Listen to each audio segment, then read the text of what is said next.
Abbas இடத்தில் ஒரு ஓடி வருகிறார். அப்துல்லா இப்னு அப்பாஸே, ஒரு பெண்ணை திருமணம் செய்ய வேண்டும் என்று ஆசைப்பட்டேன், பெண் பேசினேன், அவளும் ஒத்துக்கொண்டாள். ஆனால் என்னை விட்டு ஒரு மணமகனாக ஏற்றுக்கொண்டாள்.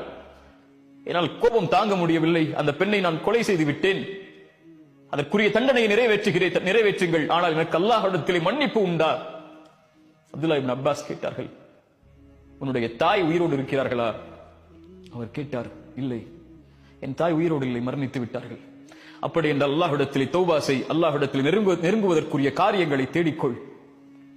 அங்கிருந்த நபித்தோழர் கேட்டார், தோழரை அப்துல்லா இப்னு அப்பாஸ் அவர்களே, ஏன் அவரிடத்திலே அவருடைய தாயை குறித்து விசாரித்தீர்கள்?